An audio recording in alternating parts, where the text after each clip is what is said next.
Hello, everybody, and welcome to Andor, a Star Wars story. Tonight, we're talking bricks and screws, the number one hot topic ever in Andor land. We'll cover more of that in just a minute. Let's get started.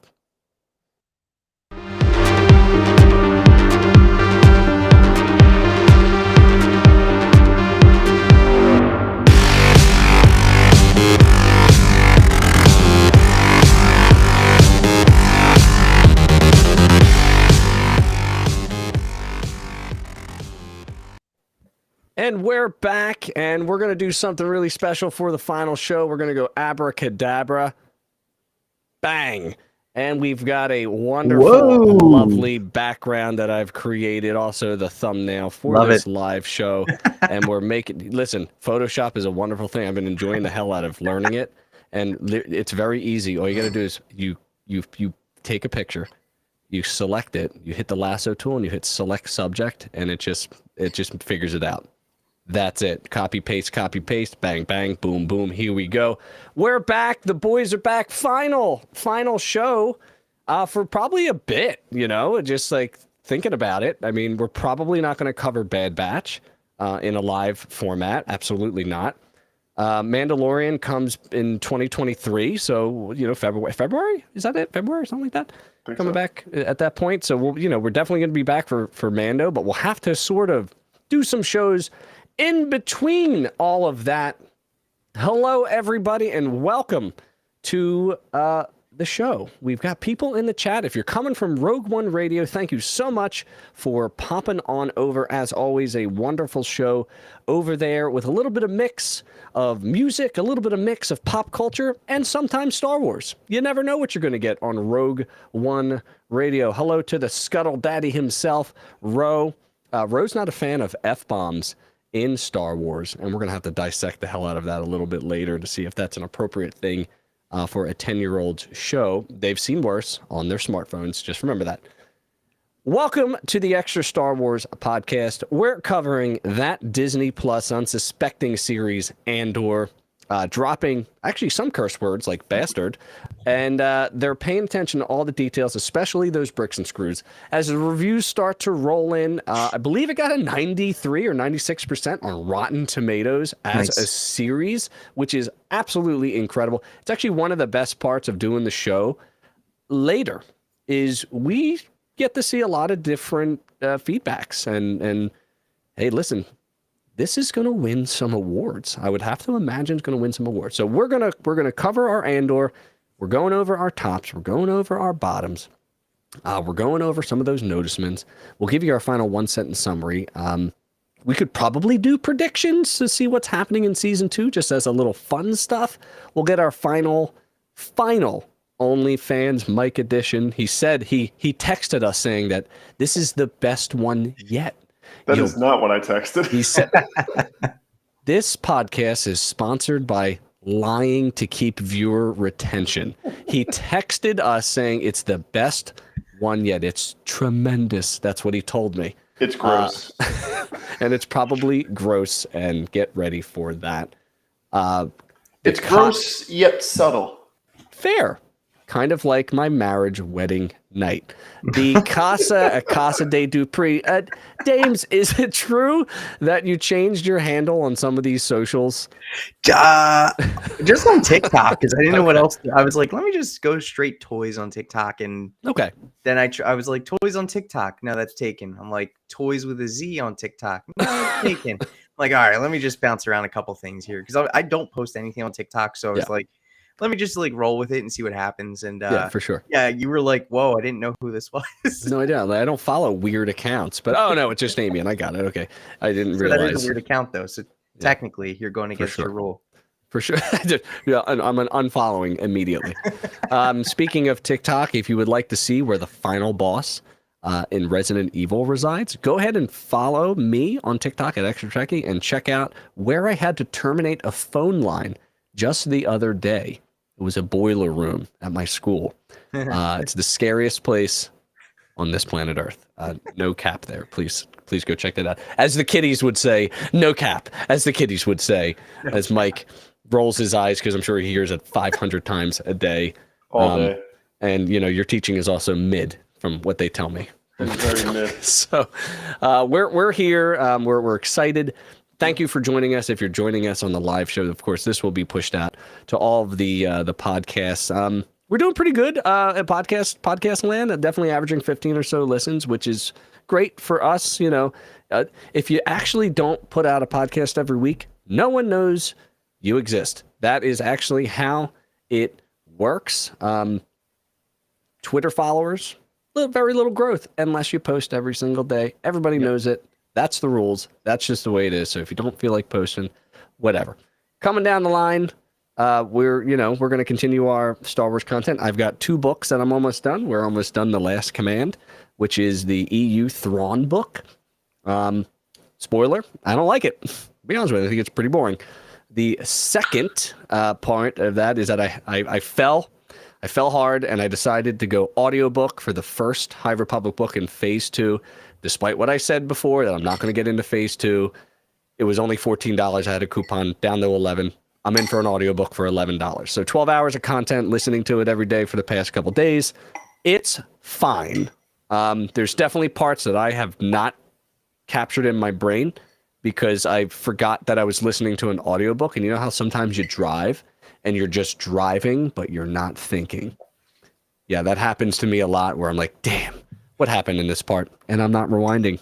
We move forward and we'll try to figure it out later. That's just the way it is. But so far, it's just okay. Nothing groundbreaking. Although, references to Dank Ferrick and a subtle reference to Batu.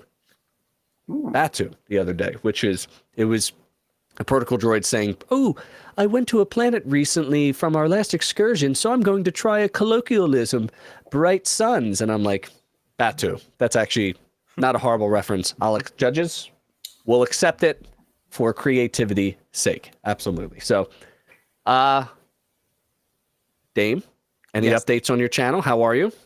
Doing good, man. I mean, nothing crazy. I'm just posting random stuff that I'm buying, but that's kind of at a halt right now because it's the holidays, and that's when I buy stuff for other people and not myself. Although I'm going to be doing the Kennedy and I are doing Lego advent calendars. She has the little Lego Friends one. I got Lego Harry Potter, so I got to teach her how that works. She's probably going to want to open the entire box, but we'll take it a day at a time and see where it goes. I love it. I love it. It's a great tradition, especially when you can teach the child patience. What you need to do is we actually have to wait. Believe it or not, back in my day, you couldn't just click a video. You had to wait for it to come on TV.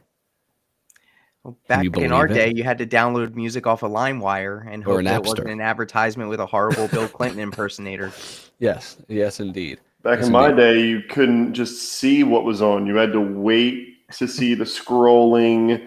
The best. The channel guide. Yep. The channel guide. And if you missed your channel, you had to wait 10 minutes for it to come back around. And it had the channel guide had a dedicated channel. Yes. Which is unbelievable. And there were advertisements on it just to boast it. We were noticing you might hear some clinky clankies. That's just Mike finishing his root beer float. What we like to do is we like to make this podcast and this video as real as possible. We don't care about your headphones. We care about our tummies. It's ASMR. Yes, it's ASMR. It's done. Don't worry. A&W style. All right. Debate right now. A&W versus barges. Who do you got and why? Start with Mike. Barks 1,000%. They're the OG. Okay, Damien. I gotta go A&W. Although was Barks the one that came with the temporary tattoos, or is that another brand? I believe it was. Then I gotta go Barks because I just vividly remember getting temporary tattoos as a kid and being like, "This is so cool." My go-to though is always if I go like down the shore and I have pizza, I need birch beer, Pennsylvania Dutch. Birch beer is a must. A must. I was just about to bring that up. I forgot that it was the Pennsylvania Dutch, but birch beer is definitely a fantastic, acceptable drink for sure. Hey, we've got a show to do. We've got a long show, likely. We've got a lot to talk about. Okay.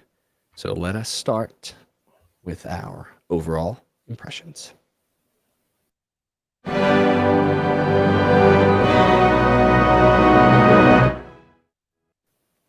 Okie dokie. Episode 12, Rick's Road. And it couldn't be titled any better. Rick's Road literally took my breath away. Tweeted this the other day after watching it last night. Casually. I did my notes and I'm like, I want to watch this casually. I just want to let it envelop me.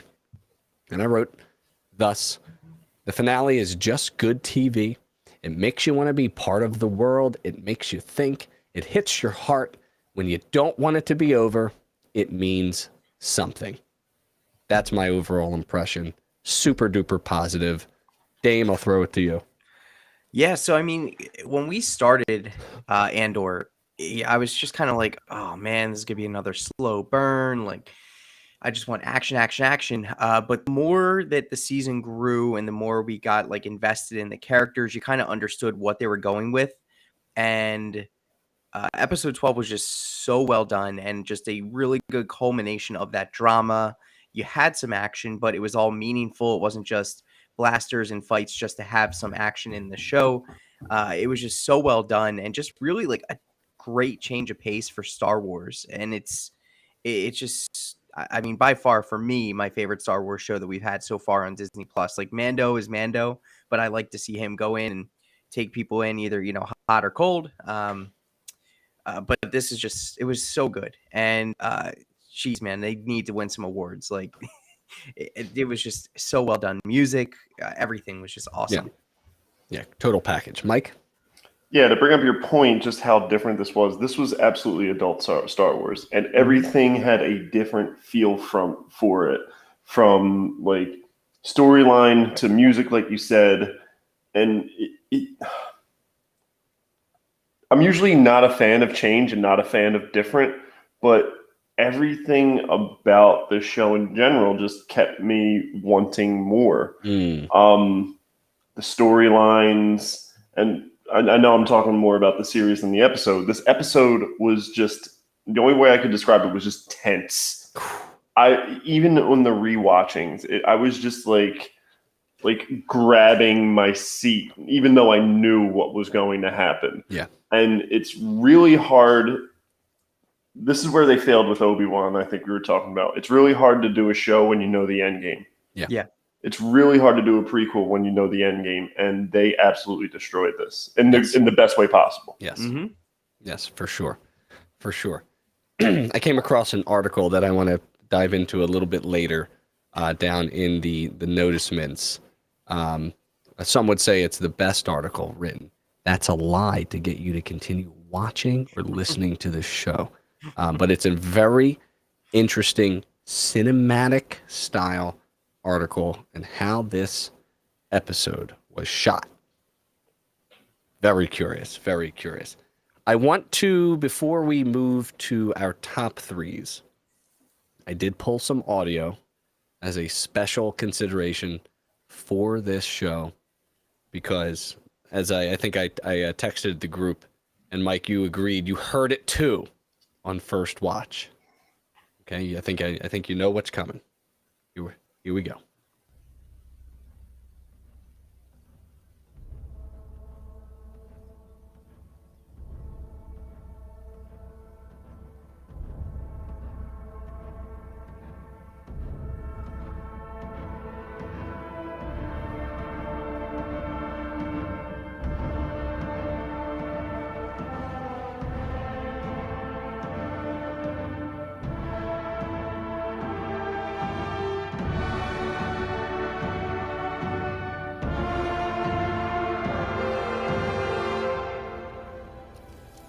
So I'm just taking that off the table right now because on second viewing, after watching it and knowing that there's a band and they have space horns and it's lovely, when I heard the title music for the second time, I was taken aback that they would have had so much thought process to just creating what I would think is terrible music.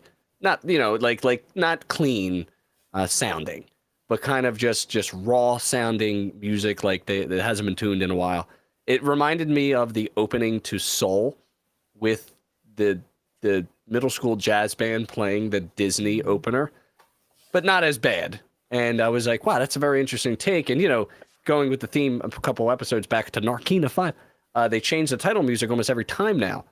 And I was like, okay, cool, they changed it. It's kind of slow. All right, it's whatever. But then that second viewing, I was like, oh man, this set us up for a thing later, and it was just an incredible effort on the showrunners to really think about that. What did you think about the title music, Mike? The first watch, and I obviously noticed the change. I was like, this is going to have something to play into it. And I was like, this. You taught me a few episodes ago about the music, and I was like, well, let me pay attention to this one. You did say that you stopped. Usually you tone out the opening. Mm-hmm. Yeah. And I was like, this one just sounds different than all the other ones. Not even speed. It's just instruments are different. And yes. I was like, this will come into play later. Yeah, this was not a synthetically Neemos cyberpunk version. Exactly. This appears to be a middle school band or of old timers doing this thing. Damien, did you catch the music on first viewing, second viewing? What did you think? Second, and it just like, I don't, the thought, like you said, Mike, like the whole thought process with this show is just like, there's really no like fan service that they can offer us in here, except for the occasional Rogue One cameo mention. Like, we all know where it's going. But the fact that they're just kind of thinking within their own world and just this little corner of the galaxy that they carved out for themselves, for them to do something like that, I thought was really cool. And it just drives home the point of how much I appreciate this show and everything that's going into it. But yeah, I didn't notice it first. I was just like, I was just so like the whole entire just dude banging, up in the tower and everyone playing the whole procession. Yeah. Like everything that, took place after that. So second view, I like kind of tuned into a little bit more. Yeah. I'm sure we'll get more into that as we introduce our top 3 moments.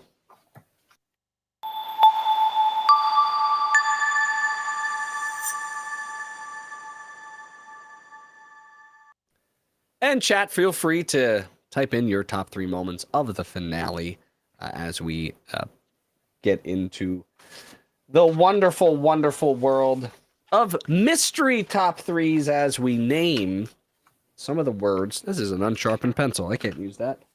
We name some of the words that will bookend this finale. I will start as usual. So my top 3 moments. Inspiration. Seems pretty boring now that I said it out loud. Golden. And moment. All right, Damien, your words, please. I got justice, boom, and build.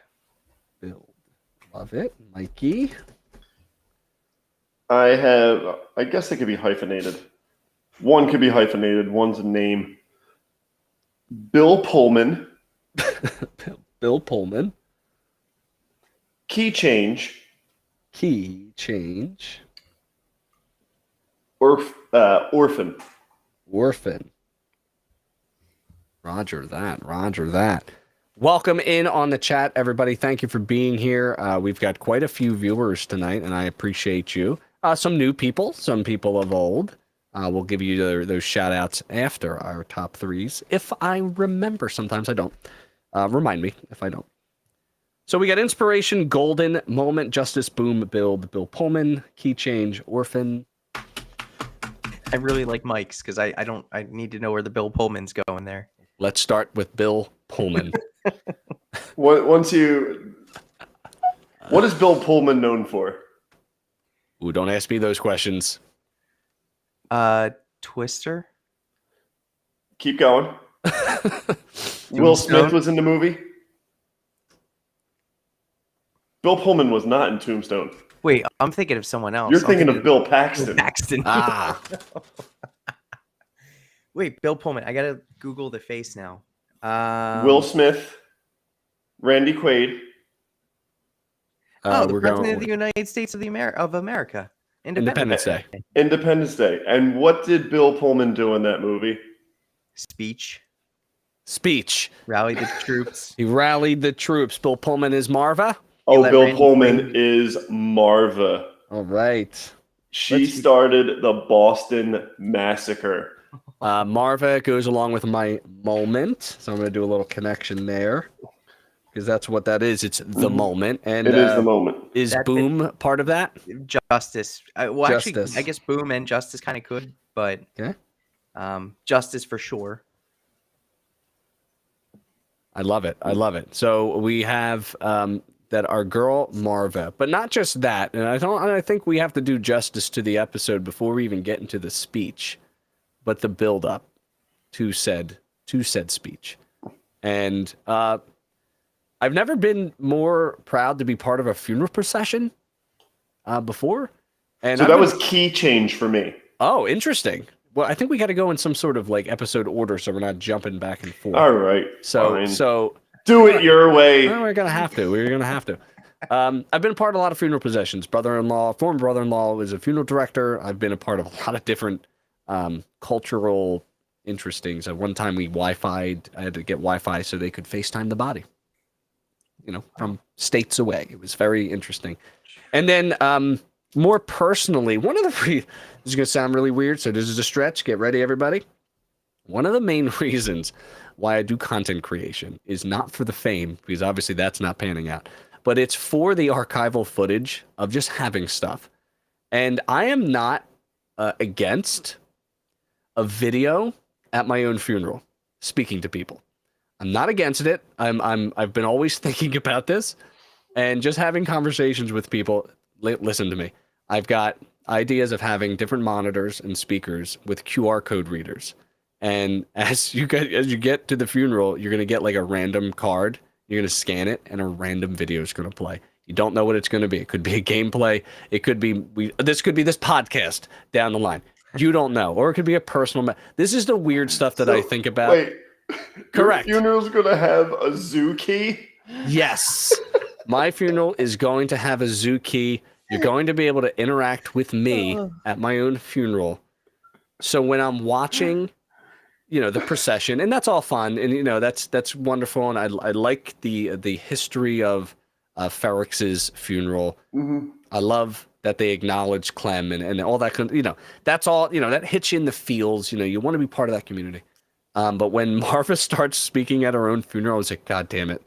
This is I don't want to incite a rebellion, but this is exactly what I kind of want to do at my own funeral. I want to create such I want people to laugh so hard at this funeral, right? And that's just what I think about. Not often, of course, but just like in like my weird brain, like all the content that I create is irrelevant until you're not here.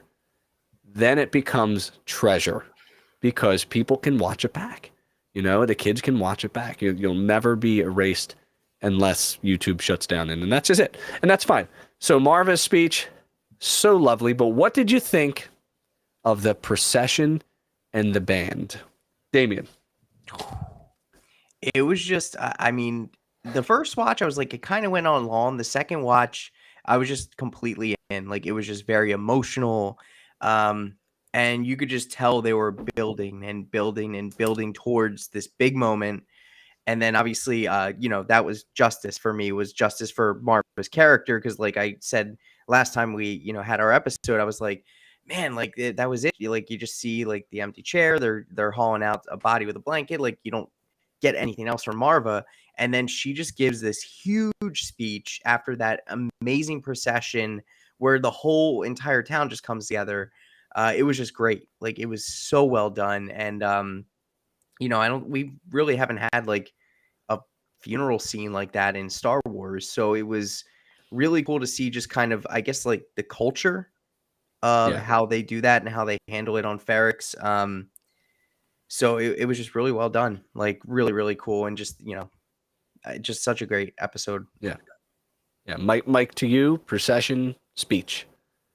So key change comes into play because when the finely tuned marching band starts playing, like I will admit, first watching, I was getting annoyed with just the same key over and over. And, they were granted 40.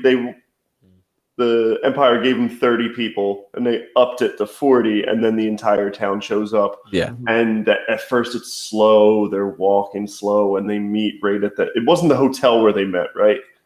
They were getting there. They were going to the square, the Rick's Square or whatever. But they all come to right where Rick's Road starts. Yeah. And then the key change happens. And really good. Tempo increases. You can tell it and everybody's like, all right, no time to be sad now. It's about to go down. And I just thought that was a very powerful moment up into the speech where, let's be honest, she doesn't start a rebellion. She starts a revolution. Yeah.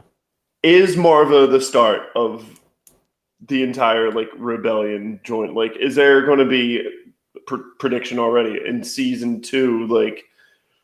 The rebels coming together. Oh, let's remember Marva. Remember what Marva did. The start of this all. Blah blah blah blah blah. And the only thing I really wrote down from Marva and Bill Pullman is just all of the quote, every quote that I can remember from it, because there were a lot.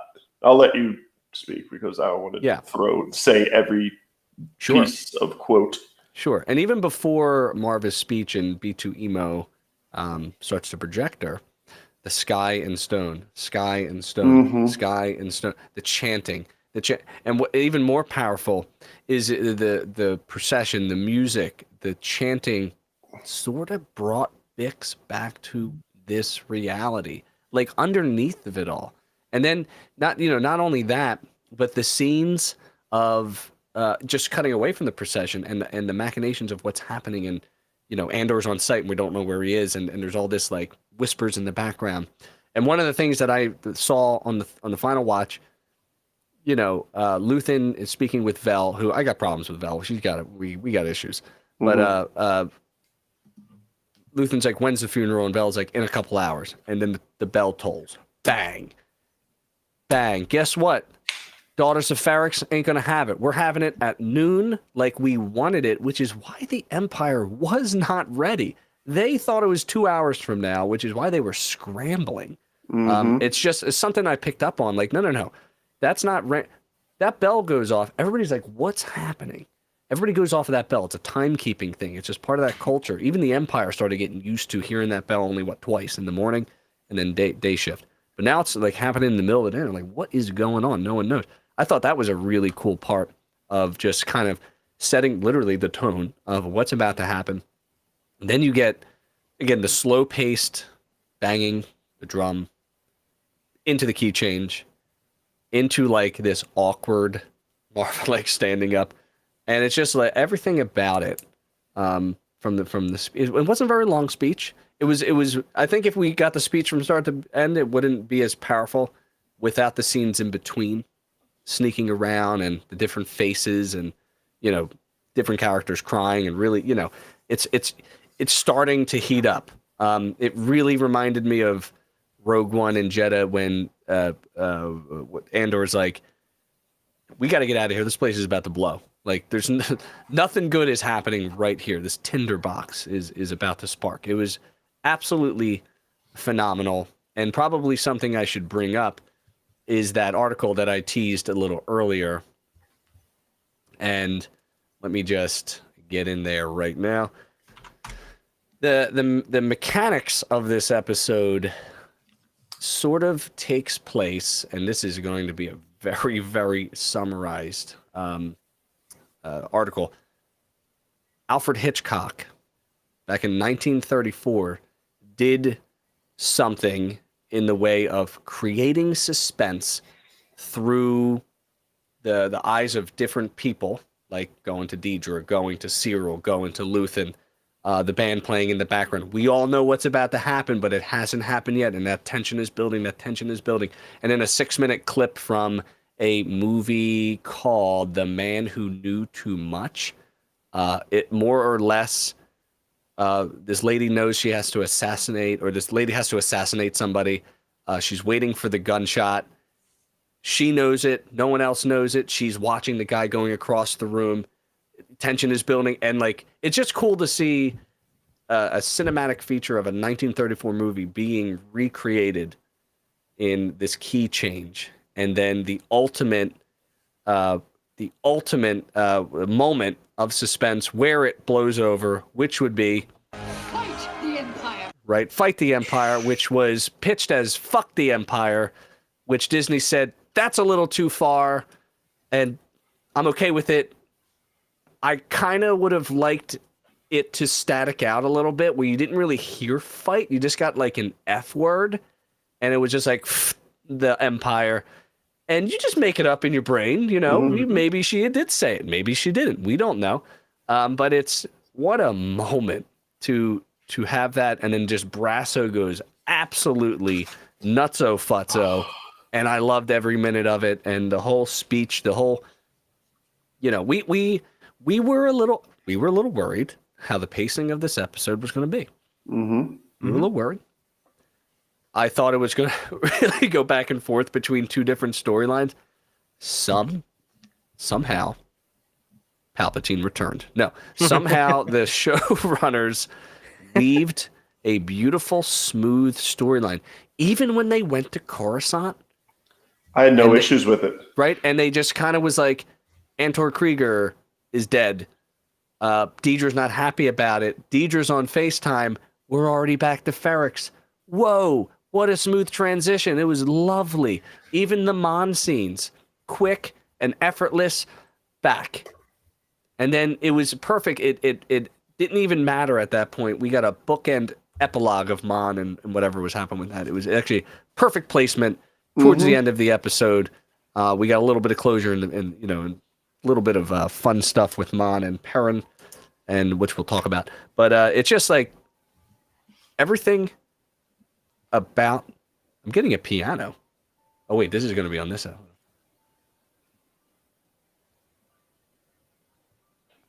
I'm getting a piano in my ear. Is anybody getting a piano? I am hearing it now. Is it just me? What's going on? I have nothing. You have nothing? There's a piano playing in my ear. All right, we're going to keep going. What the hell is going on? I'm freaking out right now. I have no idea what could be possibly playing a background piano. I don't even have the music on tonight. What a derailment of this episode with background piano music playing right now. See, I would have rather. Oh, wait, now I caught it. I would have rather Marva say "Scob the Empire." Yeah. Instead of "Fight the Empire." Oh, Scob the Empire. Like, all right. Squigglies. The answer was the music for my daughters was playing on a Google Cast and switched to my phone, and it was playing Swan Lake. That's what I was hearing. There we go. Classy. Oh my god, I was going nuts. That's for right. a We don't need second. an exorcism or anything. We so we're don't. good. Jesus H. Oh my god, that just freaked me out, man. Because I'm usually in pretty good control here. Marva is a marvel. It's amazing. If It's I amazing. could do it again, I'd wake up early and fight the bastards. Yeah. Yeah. Marva's closure came in like two forms with Andor through Brasso, which I thought was a great way to ease Cassian's regret of the final argument. Tell him he knows everything he needs to know and feels everything he needs to feel. And when that stuff combines, he'll be an unstoppable force for good. And then this is a great line. If you didn't tear up, you're a loser. I certainly did. I love him more than anything he could do wrong. If that's not the ultimate parent line ever, what a great line. The band plays on, Bix humming to the music. Andor sort of reflecting. Andor not really a star of this episode. Yeah. He's Or just the show. he's just on the outskirts. Seriously. He's like that's fine. I guess that's fine. I still think the title is probably not correct. You know, even B2 Emo was getting in with the chant going up and you know, he's doing that. That was great. It's just amazing. We've been sleeping. You know, we've been sleeping. Is Marva saying to stay woke?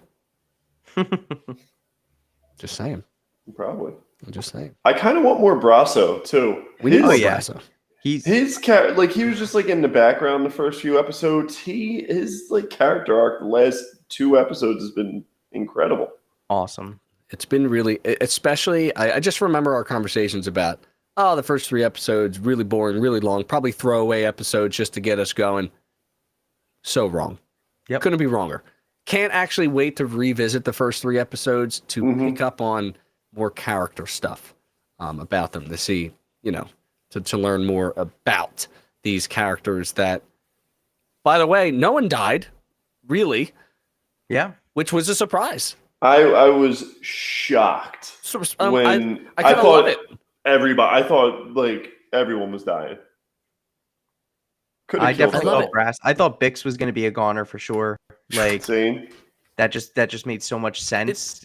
Like from a Cassian like character arc standpoint. The only one was Zahn, right? Yeah, and and that's fine. He wasn't, he was like a telephone operator basically. He atoned for his I don't know. I don't know if he needed to atone at all, but he stood up. He went out with a fight, and that's all you can really ask for. But and that other dude, the guy that Nurchi, the guy that Cass owed money and was working with the Empire to give him Cassian. Oh yeah, the creep. Oh yeah. Yeah, he had that brief moment of I'm gonna do something, and then boom. But I mean, like he wasn't. There weren't any main. Aside from Marva, like I really thought there was going to be a ton of casualties in this episode, but we still have a second season, so I guess they had to save them for then. Like we'll see what happens, but I was really shocked. It kind of left on like a hopeful note, even though we know what's going to end up happening to Cassian. Yeah, it was a really beautiful epilogue with a little bit of a cliffhanger, but just again, it's one of those stories where I was like, I wish I was on Ferrix right now. I mean, not to get hurt, but just to be part of it. I want to be part of that sort of change in guard. It's cool to be part of that stuff. Just to recap back to top 3s, we talked about Bill Pullman and Key Change. Golden and Moment went together. Golden for me was the weaving of the scenes and how well the pacing of the episode was. Moment obviously was Marva. Justice for Marva. Was Boom a part of like that procession and just like everything going down? Just the uprising, basically. Yeah. They had the physical boom from the bomb, the homemade bomb, and then just the uprising scene was just like you knew that they most likely didn't stand a chance, but it's still like it got your adrenaline going. It was awesome. I thought it was such an interesting use of Stormtrooper because I'm still not understanding, and I'm gonna need an Imperial agent to really explain to me why there are 2 different types of soldiers. Why is there a soldier with a face and a helmet like Veers have? And why are there stormtroopers? And what's the difference? I obviously know what a stormtrooper does, but like, aren't stormtroopers supposed to be your army, or are they the killers? Because it seems to me that's what they were used for.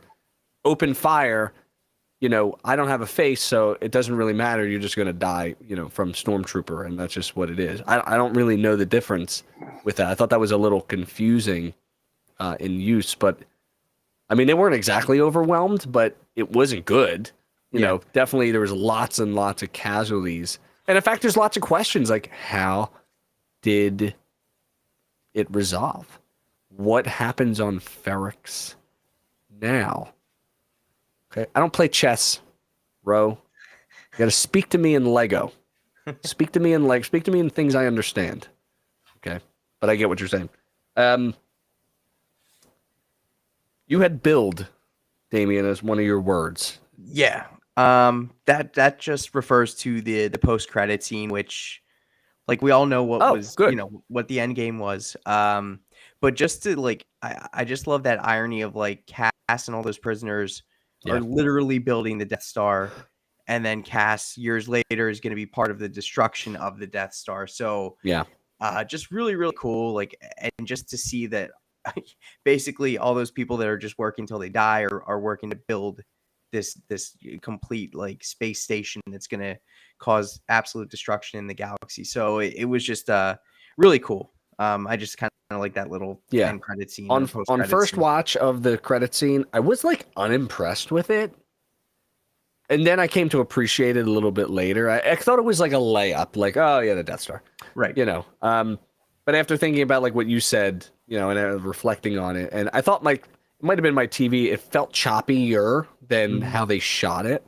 So I think I was missing some frames when my TV is weird with these new TV shows. Ever since Winter Soldier, Captain America and Winter Soldier came out, the way they're shooting this on Disney Plus doesn't gel well with the frame rate on my TV. I get little weird frame drops every once in a while, so it's not a pleasing experience. But I ain't buying a new TV because it works just fine. So I may have just had a poor experience. Then I watched it on the computer, and I was like, "Ooh, that was really slick." And then I started reading up on it, and like the same designer, the visual effects designer, did it on Rogue One, did it on here. So like I appreciate that continuity. I think that's true. Or they somehow influenced it in some way, shape, or form. But I wonder when the weapon stalls, which would bring in our Rogue One story, right? When does the weapon stall? It's got to stall in 4 years, right? The project has stalled, right? Or not four, it can't be 4 years. It would have to be probably around this time, right? Because Jyn is how old at the beginning of Rogue One? Teenager? No more than 10? 11? Yeah. Something like that. And then when we revisit her, it's like 9 years. So I guess the project stalled maybe 4 years ago. And this is it coming into finish. We're getting into the finish work of the weapon, which means that Galen has already laid his trap in the thermal detonator, or not detonator, thermal exhaust port, which is so cool to think about. I would love, someone's got to do it. I'm not going to do it, although I should. How does not Rogue One, but how does Andor fit within the timeline? But I want to see other scenes from other media. So that's interesting. Mike, Orphan. You had Orphan. I did. Little Orphan Annie. Little orphan Cassie. Little Orphan Cassie. He's got nobody now. So for me, I think about the end part with Cass and Luthen, and the first time I heard him say this, I took it completely different. And then the second time I heard him say it, I guess I interpreted it in my own way. I guess it's left up for interpretation. When he told Luthen to kill me or take me in. And at first, on first watching, when I heard that, I thought he meant like take him back to jail kind of a thing. But I think what it means is like take me in as like one of your guys. Mm-hmm. So either kill me or take me in. And it says a lot about Cass's character because he just like yearns for that family ever since Clem. Not even Clem, the sister, all the little, what planet was that when they're Cessia? Doesn't sound right. No. It's something like that. Yeah. Where he loses his sister and still he wants to find a family. Clem and Canary. Canary. There we go. Cessia, not close. Not at all.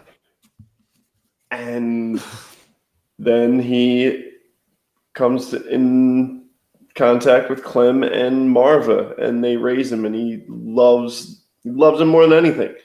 He has the things with Clem, he has his things with Marva, and he doesn't have anybody now. It just says a lot about his character that like he needs that family. And I just thought, and it goes along with what Marva said to Brasso, and Brasso relayed to Cass, is that he'll be an unstoppable force for good. Yeah, I just liked all of that coming together. Yeah, no, I agree. It's a wonderful character, man. I started watching Rogue One last night with the kids. Don't watch that with kids. It's a bad idea. Whatever. Andy's like, what's going on? I'm like, well, the stormtroopers are killing people. That's just what they do. It's like, and then, kind of their thing. And then Kate was like, is this a movie with Darth Vader? And I go, yeah. And he goes, he kills a lot of people. And I go, indeed. You're learning. That's fine. Go back to your tablet. Anyway, two things the Clem scene I thought was great, really heartfelt. I did enjoy that they used a young Cassian actor, which was cool. But what really took my eye was what they were cleaning. And those parts that Clem was cleaning in his air fryer was common CPU processor heat sinks that I have 100 of them in my shop. And I just thought that was a cool prop to use because they're kind of cool looking. They got, they got copper in them. They got all these little fins and stuff, and they're really neat looking. And I'm like, they're just a CPU prop. And that's what I love about Star Wars is they can make something that is common, in my trade, sort of weird in Star Wars.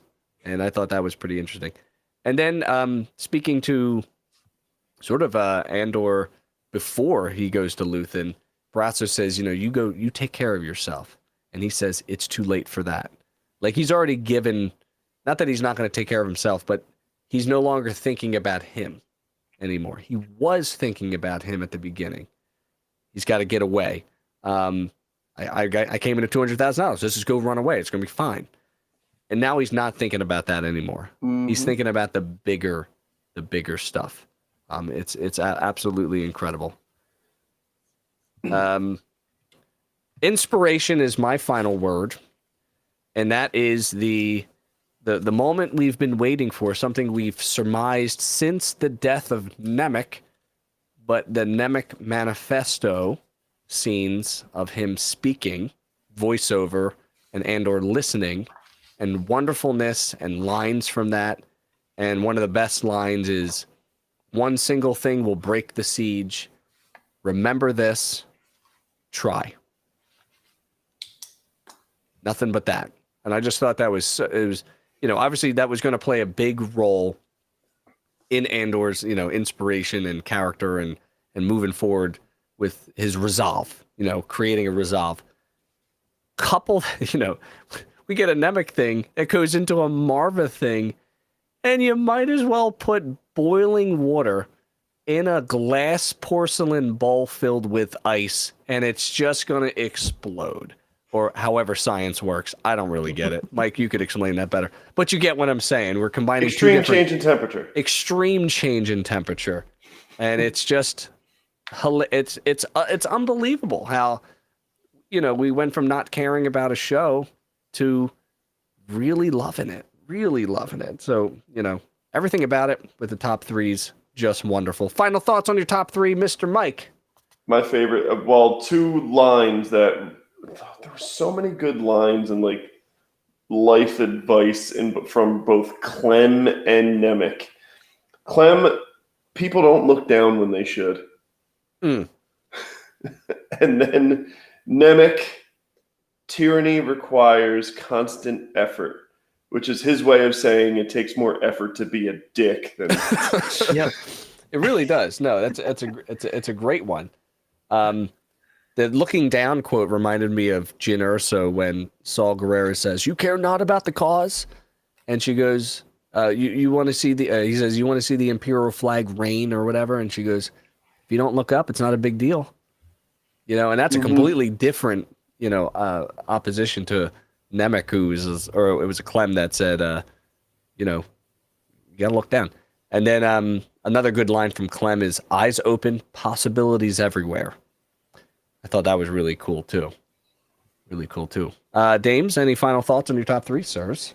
I am good. Okay, awesome.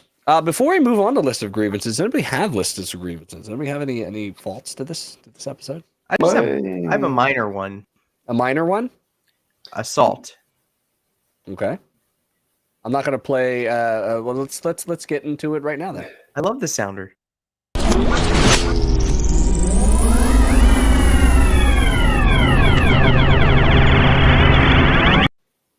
One of the worst takes I've seen is Ro, who says heatsink devices are commonplace all over the galaxy, including here. I think it's a bad take.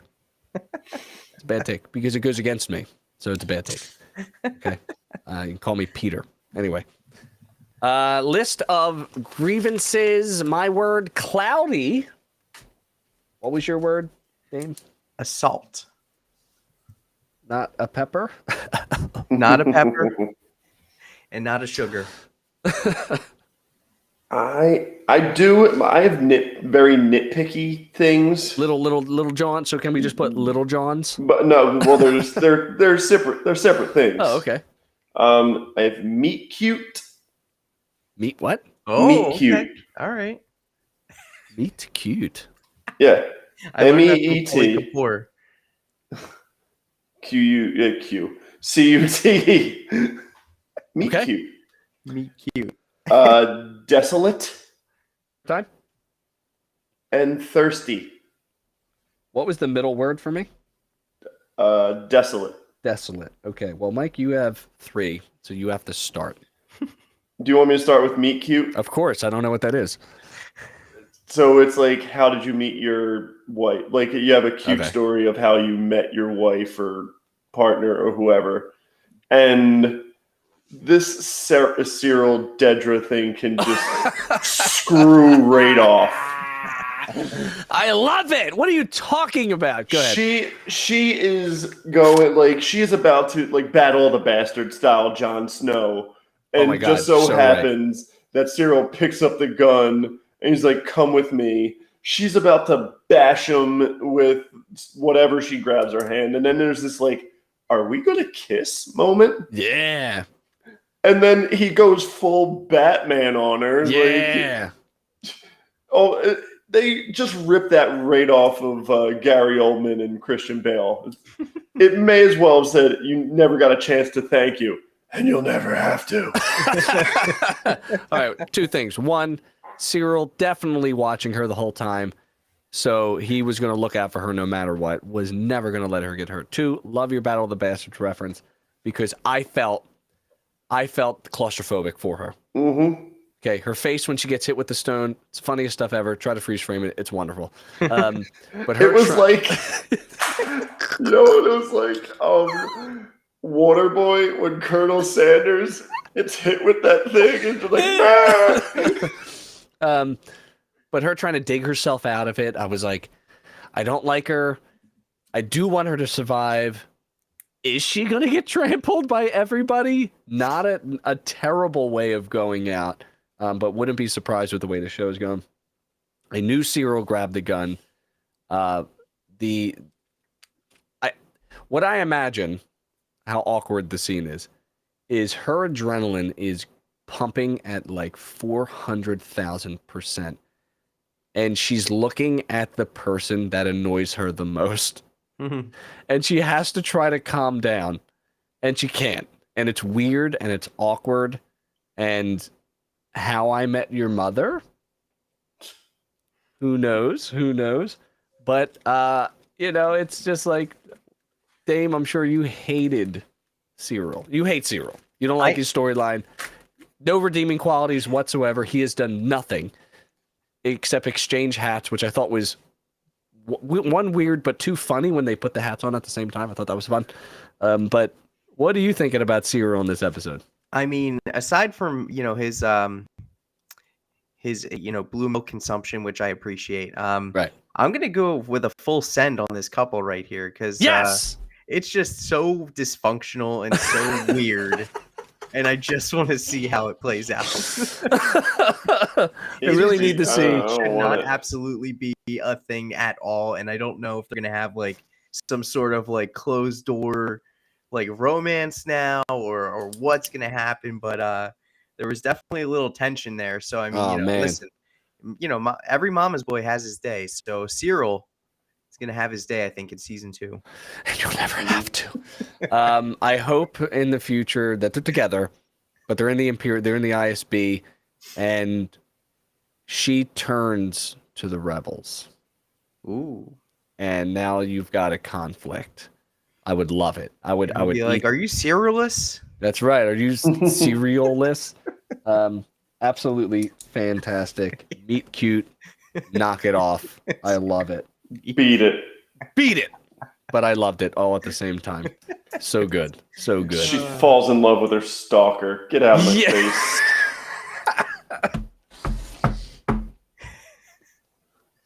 A Star Wars story. Stalker. Star Wars story. I love it. 90 Day Fiance. All right. Mike, go for desolate or thirsty? While we're on this subject, I'll go thirsty. Thirsty. Vel could screw right off, Get too. the hell out of here, Vel. Get out. Well, all right, Cinta, you know how to get into the apartment. She's like, you didn't meet me at the place. Yeah, because I'm busy starting a rebellion. Good to see you, too. I'm tracking someone in the ISB. Keep it in your pants. There was something on Twitter that was like, Cinta, I've been tracking an ISB. It's a woman. And it's like, Vel, is she prettier than I am? Are you mad at me? No, I am just trying to be an asset to the rebellion. Oh my god. Do I need to tell you again that you knew what you were getting into? Okay, so I wrote that Vel is my list of grievance. I also wrote a rebuttal. At the same time, trying to combat an argument that you may have had, because that's where I'm at with my list of grievances, because every single one has been argued against. But I said, Vel's head is not in the game. Or is Vel the emotional beacon for Cinta? Because Cinta's full in. She's got no time for nonsense. But is Vel her lifeline to a normal life? No, Vel's just when she needs to get her rocks off. That's all Vel is. Oh my god. Vel, what did Vel bring to the table this season? First off, I thought she was a badass in Aldani. Yeah. Like, I thought she was a badass. I was like, wow, this is really awesome. It was really cool. And then she spiraled out of control. I liked her. No, she's liability. She sucks. Go. And anytime it cut to her after Aldani, I was just kind of like, eh. Now, like I don't know. I have a positive about Vel. When the boom goes, and then the Granados go, which is hilarious. It's the same idea of a car crashing into phantom fireworks, and you're just going to have all these little mini explosions. Everybody's running away from that, and Vel's the only one running in. And I thought that was really cool, and I was mad at her for that scene because I wanted to not like her, and that made me like her a little bit more. She's probably looking for Cinta to make I know. Are you mad at me? I know. I know there's bombs going off. There was an explosion. She was looking for validation. Speaking of terrible Vel, let's just go. Let's just validation. Let's just keep shitting on Vel. This is a Vel and Luthen like. Why are they just meeting in the square? What a terrible idea! They are talking full volume. There was nothing discreet about them. Just like it was just like they were talking about the weather. Have you seen Andor? Right, exactly. Like, it's just... Andor might be here on this planet. His mom died. Let's talk in public while I'm sitting on the floor and you're standing above me, because that's not obvious. Also, there's an ISB officer here. It's a woman. Oh, he goes, a woman? And she goes, you know her? Is she cute? Has Cinta been talking to her? So have you seen Cinta? Speaking of Cinta, how about Assassin's Creed Cinta? Yes. What a scene. What a scene. You're bleeding. It's not my blood, bitch. Get over it, Vel. It doesn't matter. Pack the bags. That's a lot of equipment they got to pack up real quick, by the way. There was a lot of equipment in there. Very, very interesting stuff. All right. Sorry, I just don't like Vel anymore. So cloudy was my word about Vel, because her head's in the cloud, babe. What are you doing? Come on. What's going on? Yo, Dames, Assault. Go for it. Assault. I mean, this is just this minor gripe because I love a character so much, but who flips over a droid as adorable as B2? You son of a bitch. Was really like you know what? You know who flips over a droid? Guys who wear capes. That's right. I saw that and I was just like, oh no, because I was just hoping he was going to pull out of the episode, and obviously we know he did, but I was just like, you son of a bitch. Does the guy not know how projections work? You gotta cover the whole projection eye. What are you doing, idiot? Not a fan of that guy. Not a fan. Would fans be rioting if he shot B2? Only if it resulted in K2. That's all.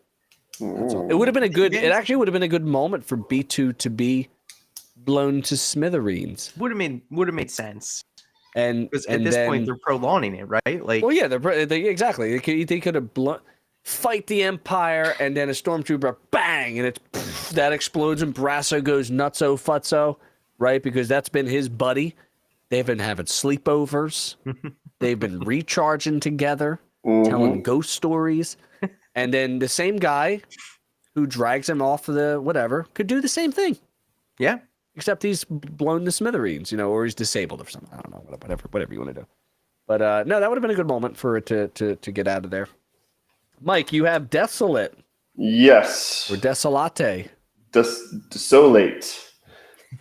Despacito. Despacito. I love that song. Not as much as I love Pepas, but I love Despacito. Indeed. So,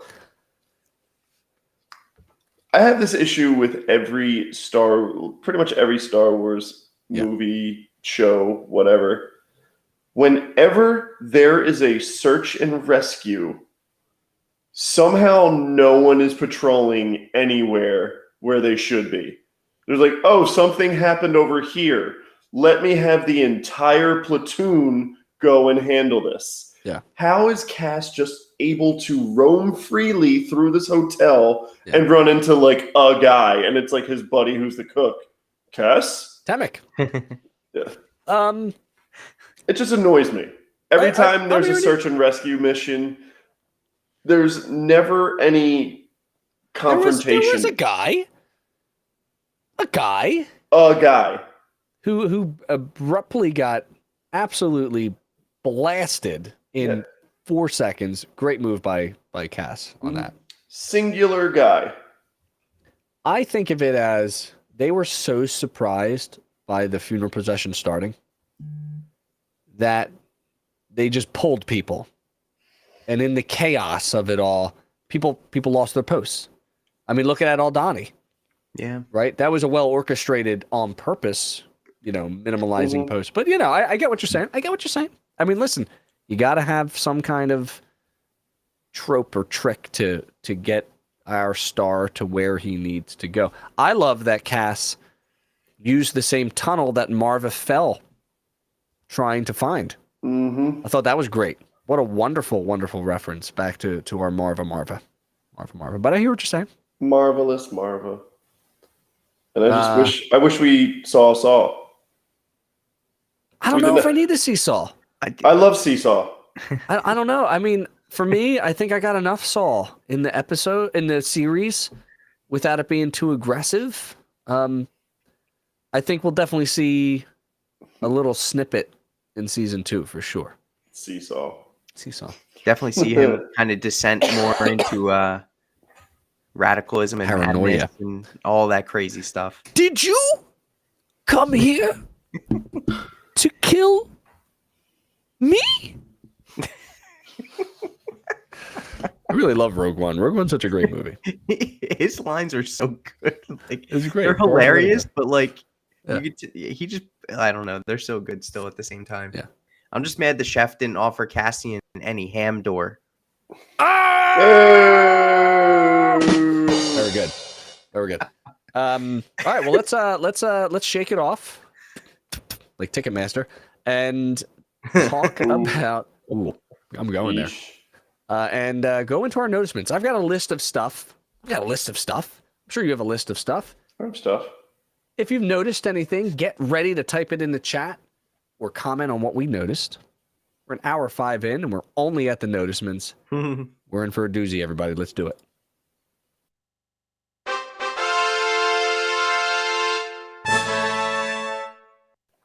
Breaking news, the Philadelphia Flyers have broken their 10-game winless streak with a 3-1 win over the Islanders using magic, bricks, and screws. Go Flyers. So a couple things that I noticed right off the front. The hauler ship from Rogue One is very present when the Lambda class shuttle is coming in. I sort of forgot how big Ferrix is. I forgot. Like, I'm thinking it's a small town, podunk town. It's not. This is an industrial zone. There's stuff happening on Ferrix. And then when you frame it with Marva's speech, trade routes, and they left us alone, but now they're back and they're not leaving. I just thought that was a really cool way of framing Ferrix as a very large place. And they did a lot of great cinematography shots of sort of being away from town. And I thought that was really cool. Deidre in the hood, walking the hood, reminded me of the very recent House of Dragon scene when what's her face? I don't remember any of the names. They sort of traverse the town and look for things, and I thought that was pretty cool. Rhaenyra, very good. Yes. All right, can we do a debate on whether or not Perrin is in on this gambling thing? Because half of me is feeling like Mon is setting him up, but also Perrin understands that they have to play this game, so is now with the betrothal and the money, is this their unified front? Or is Mon just setting him up because it's easy to do and it doesn't really matter the way he reacts because she's feeding him lines? What say you, friends out there, Mike or Damien? I think it's just a chess move. Chess move? Like a Mon Mothma chess move? Perrin has nothing to do with this? I think so. I like she's like there's been times where she seems completely in control, and then there's times where we know she's just not as in control as she thinks she is. But I think like, you know, she's trying as best she can to play the game, and I think that he's, you know, Perrin's just part of it. Oh yeah, sorry, another chess reference. Yeah. What is chess? Who's that girl? It's chess. All right. Underrated show, New Girl. Would I watch it? I did watch it. Every single episode. So I only understood that reference because it was in The Office, where he's like, "Who's that girl? It's Andy." When he like shaves his beard after he sails on his family's boat for like 3 months. That's funny. You should watch New Girl's a good show. New Girl's a good show. Sidebar. Yeah, Kim's a big New Girl fan. Yeah. Yeah, I gotta catch it. For sure. I mean, the cast is awesome. Yes. To you, Mike, what do you think of the Perrin?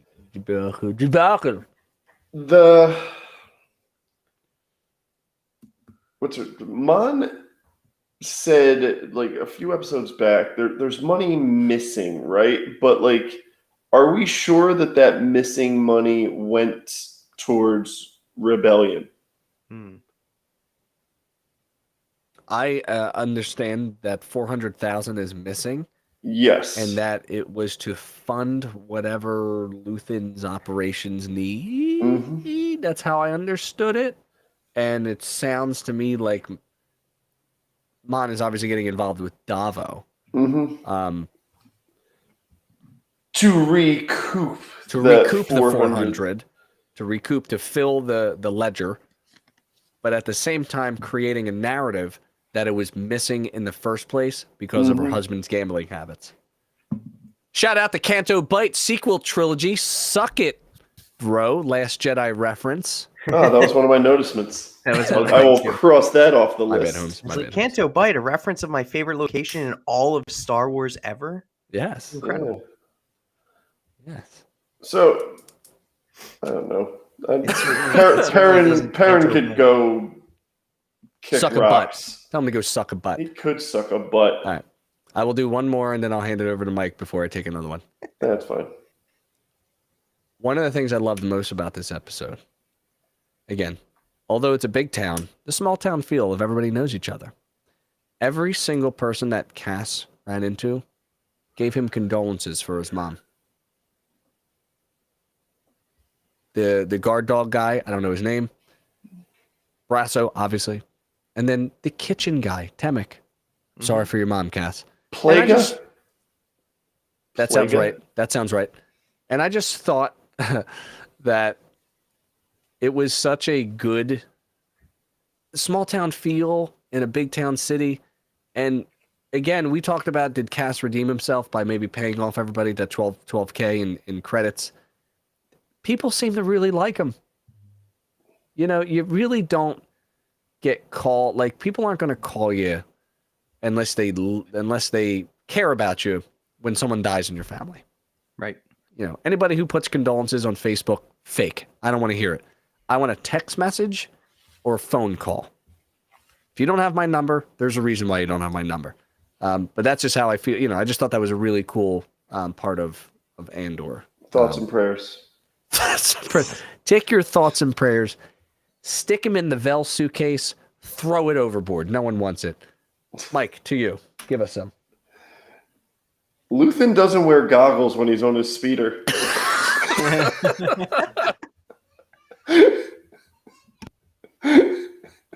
You okay over there? Yeah, I got a crazy kid just still awake apparently at 10:45. How he's got old eyes. How does he protect his eyes? How is this happening? I agree. What is going on? I didn't even think about that until He just wears now. gloves though. He wears fingerless gloves, but no goggles. The PPE is not in Star Wars. Yeah, PP. I don't know. Young Anakin wears it. This is interesting. You know who wore it? Our boy fake Han Solo from Episode 5 of Mandalorian. Yeah, he did. Yeah, he did. He wore some goggles. He wore some goggles. That's so funny. All right, please give me another one. I love that. To prove how much Brasso is even more of a badass, he headbutts a man with a helmet on, and the stormtrooper goes down. Yes, he does. Yes, I noticed that, and I was like, that's not life. Using the brick as a weapon is the best way to honor Marva ever. I, for some reason, thought the brick was going to be the bomb. Like when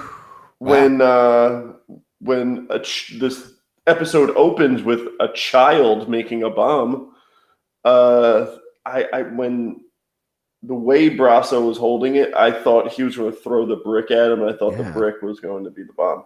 Yeah. I enjoyed the 3-tiered flutes that the marching band had.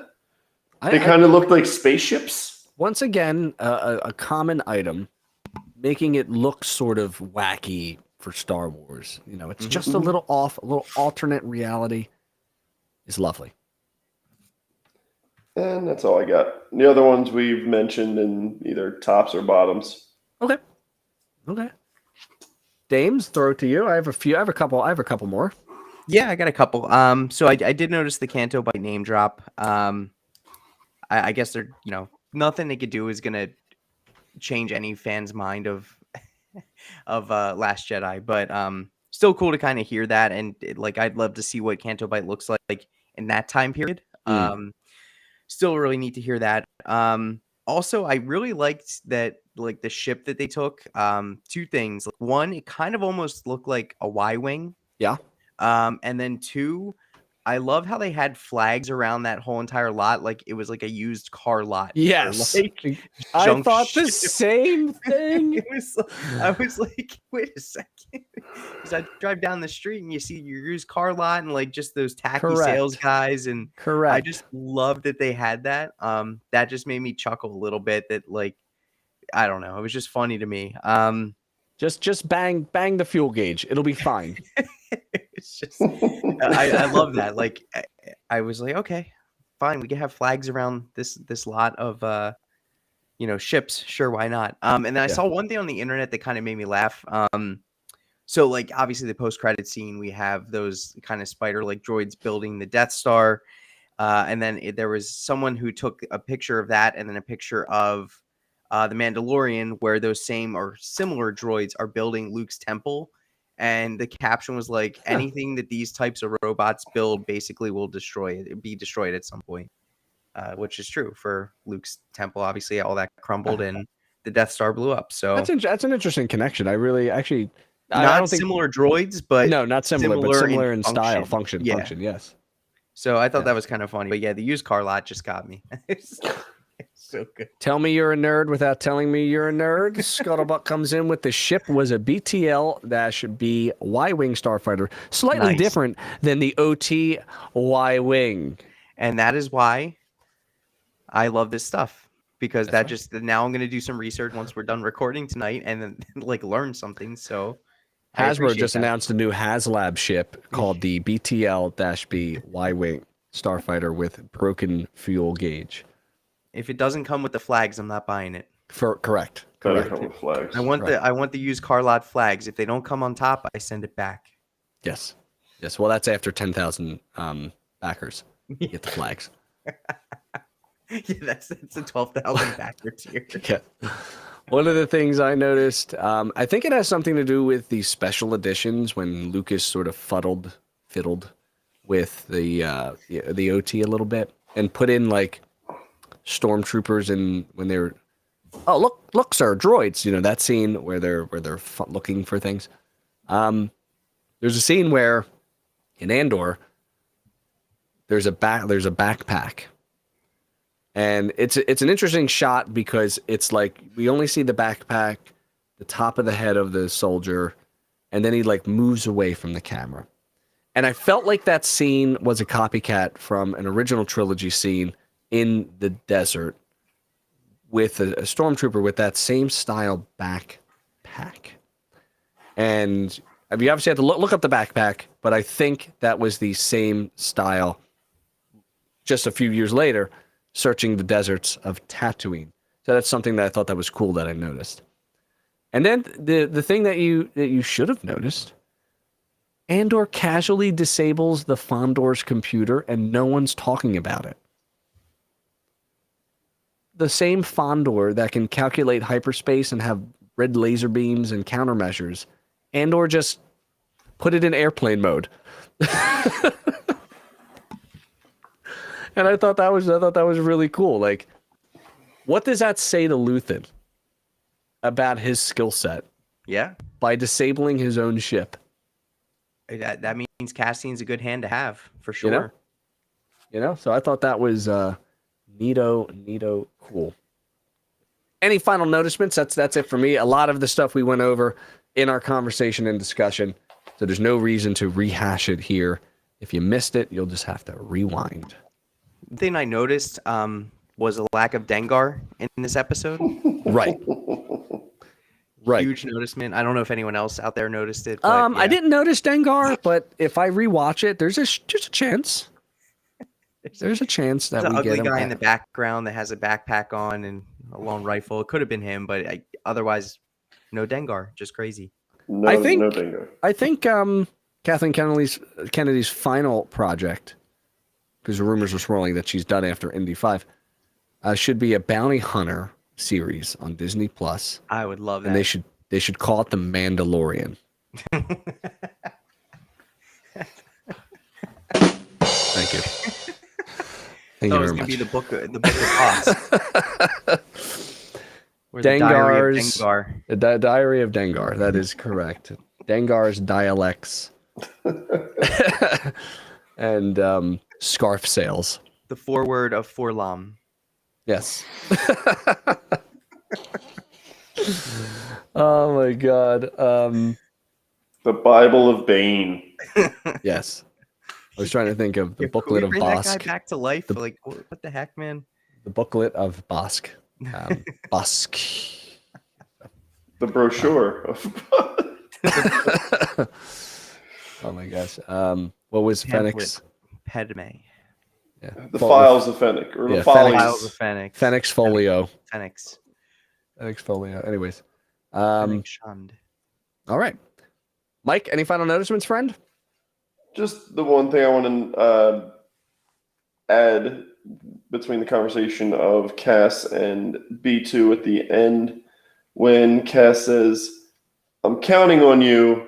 And B2, you always say that. And then Cass, you always come through. And you always come through. Love that line. Wrote it down as well.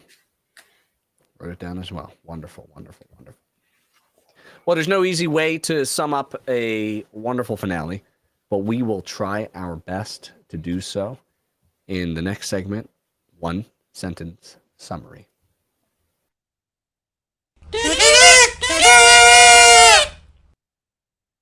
It's so loud. Every single time I'm It reminded. makes me laugh every time. Because that's absolutely me at like any child's party. If there's kazoos, I'm 100%. Kazoos. What a weird word. It is a weird word. Okay. I have anybody have a creative song? I always like to ask that question, so I know the order. No song. No song. Pun. Fun? All right, Mike. Pun. Start us off with your pun, friend. Okay. Very short and simple, too. The Empire got Ricks rolled. Love it. And with the rebellion, we're never going to give you up. Oh. Go ahead, Mr. Damien. I'll go last. It's my show. I get to make the rules. And that's fine. Yeah, I mean, my one sentence summary is just a overall season 1 sentence summary. Yeah. What is your favorite Star Wars TV show, and why is it Andor? Bang! Fight the Empire. That's correct. That is correct. Scob the Empire. Scob the Empire. Get the squigglies. Squigglies. What are those guys? I want more of them. What are those I like guys doing? those guys. Tickle the Squigglies. Empire. Squigglies, a Star Wars story. All right. Here we go. The scenes of Squigglies. Andor's emotional finale sparks a fire that can't be put out, sending our characters onto their next journey, shooting panic through the Empire, and clearing a path for the first moments of the rebellion. Nice. It wasn't alarm worthy, but I wanted to play something just Yeah, for play the aesthetic. alarm. I love the alarm. Indeed. I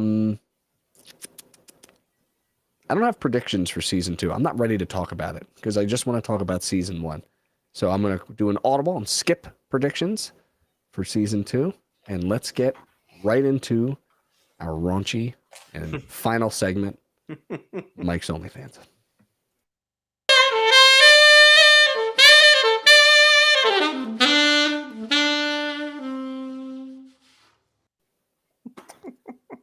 Where can we subscribe to today? I heard of a teacher who got fired from her job for doing videos in a middle school.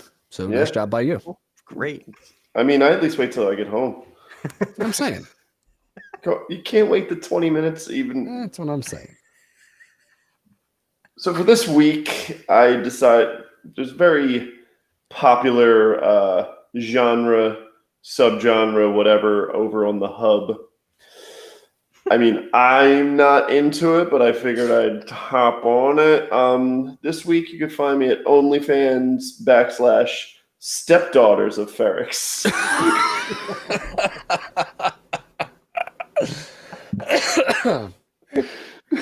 Oh my God.